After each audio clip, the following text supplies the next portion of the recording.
The Light 95.9, Pastor Ryan Rasmussen joins us from First Christian Church. This is called Faith in Stark. I know what it's about, but explain a little bit more. You had to pray about it. God led you to it, so it's a God thing. We want to know more about it. Yeah.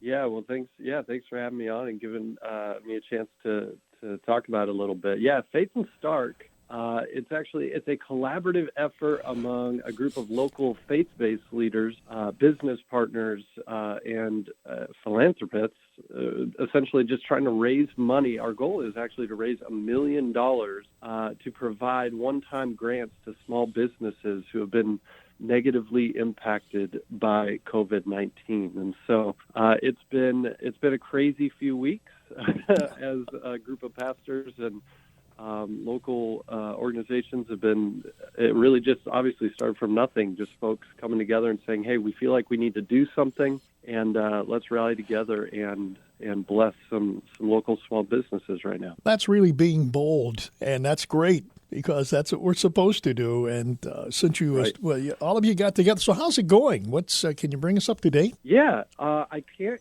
give you the most up-to-date numbers as far as what's been raised, but it's going pretty well.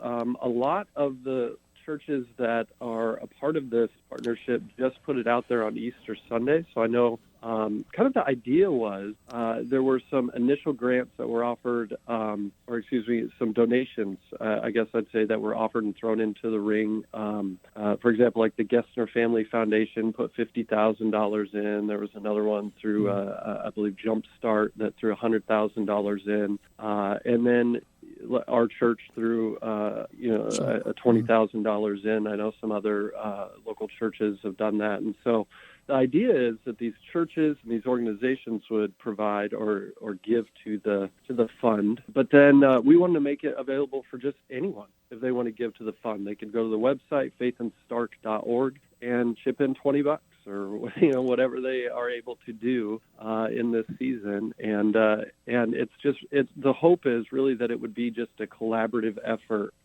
among local churches and philanthropists and business organizations, nonprofits, whoever, but then just anyone that would want to jump in. So it's going well, but I don't know that I have a set number at this point to offer up. Yeah, well, I think it's a marvelous idea. So as you began this with other churches, what was the reaction when everybody got together and talked about it? They come up with some ideas, or I know a lot of prayer went into this. What was their take on everything? Sure.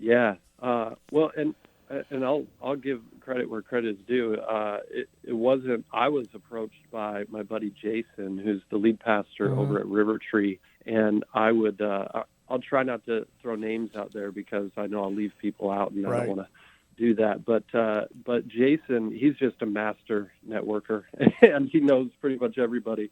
And so he called me. I guess it was probably 3-4 weeks ago, and said, "Hey." So I have this idea, and I know these folks over at Stark Community Foundation and over at Strengthening Stark, and I know these people over at Jumpstart, and he said, "What would you think about this?" And really, Jason has just kind of been the one spearheading a lot of it as far as the connections. And I'll tell you this though, it has been amazing to see churches just jump at the opportunity to bless our local community. I think this is one of these seasons where the local church could sit back and say, I guess we can't meet on Sunday morning. We'll just we'll wait it out. We'll get through this and we'll do ministry, 3-4 months from now or whenever this is going to blow over. But what we're actually seeing is churches are stepping up right now in a significant way, and they're saying, we're not going to wait till this is over. We want to have impact right now. We're not done doing ministry. We're going to do ministry right now. And so it's been a lot of churches rallying their troops. It's been really cool to see the local church come together. That's one of my favorite things that we're seeing through this is there's no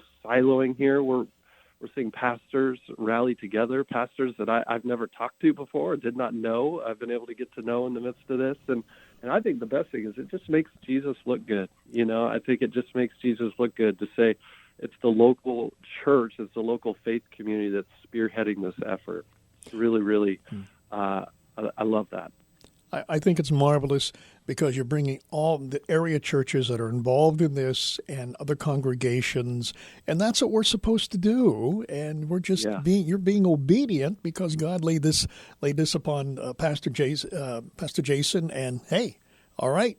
And he gets together, and sometimes, crazy ideas, but, God can work many miracles. We know that, and it's just marvelous. So if people, some members of the congregation can also, give, like you said, $20 a month or whatever they want to give, any set amount. Yeah. It's not necessarily per month because we don't know how long, we'll be accepting donations, but for the next couple of weeks at least, we know that that'll be the case. So, people can chip in whatever they want to chip in.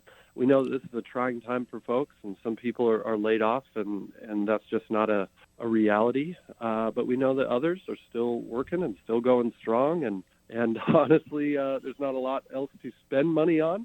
And so maybe you could chip in to help some of these small businesses that are having to shut their doors right now. And so, they can go to faithandstark.org to just make a donation of whatever amount they'd like to make. How can we as a body pray for this Faith in Stark? Well, I think the biggest thing is for us just to press into that generosity, for people to maybe lay down some of that pride as well. I know for some folks this is just an answer to prayer. The grants can go up to $5,000, so it can get you through another round of payroll if you need to for your small business. But I think just for folks maybe to lay down some pride if they need to apply for this. But I think the biggest thing is let's pray for generous hearts in our community and in individuals as we rally together to try to bless these small businesses. That's great. That's wonderful that you're doing. And please keep in touch with us. We'll check in with you periodically for a few updates. Absolutely. Pastor Ryan Rasmussen, First Christian Church, thank you so much for joining us today. Yeah, thanks for having me.